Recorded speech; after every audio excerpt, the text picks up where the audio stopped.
And Vice President Harris is heading to Wisconsin today for a rally of her own. She's trying to win supporters all over the state and in one county in particular, with a recent track record of picking presidential victors.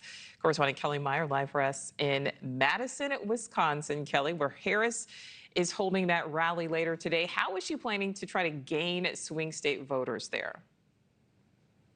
Yeah, hey there, Nichole. So this is her first time in Madison, but her fourth visit to the state of Wisconsin since entering the presidential race, and the campaign is all in on Dane County. That's where Madison is.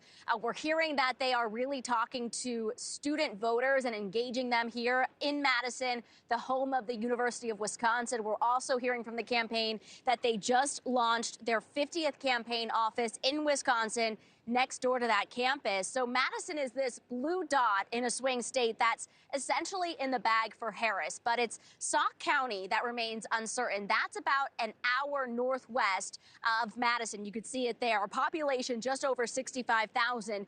And it's predicted the presidential winner in the last 4 elections. County voters have backed the candidate who won the state and went on to win the White House. From Biden to Trump to Obama back to back, this rural swath of Wisconsin could have true implications in this year's presidential race. Our NewsNation crew visited the county ahead of Harris's rally here in Madison to speak to voters about what really matters to them and to try to get a sense of how they are swaying. But as you can see from the yard signs here in different yards, it's really split down the middle. Take a listen.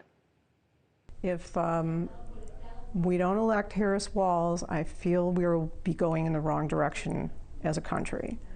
And it's not going to be clear to people. It's just going to happen gradually. It was very strange that Joe Biden was kicked out of the race. It's very apparent that this was kind of a setup. They don't tell us the truth. Donald Trump is about the truth.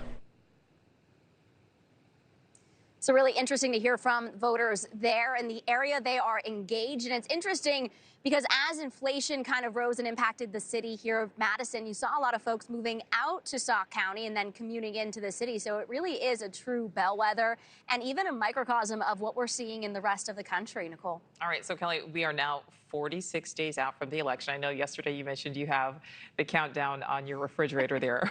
Overall, what does Wisconsin look like right now? I wasn't able to get it today because I've been on the road, but I'll have to get it when I get back. So 46 days, Nichole, we are counting down.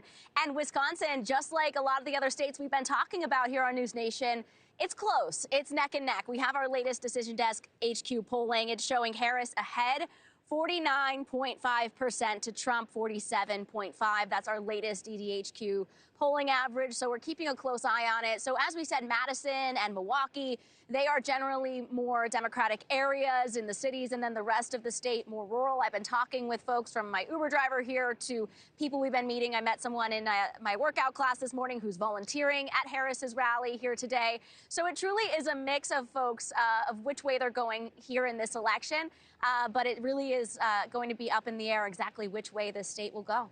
Nichole. 46 days and counting. All right, Kellie Meyer, thank you. Thanks for watching. Go to joinnn.com to find News Nation on your screen. And don't forget to click the red subscribe button below to get more of News Nation's fact-driven, unbiased coverage.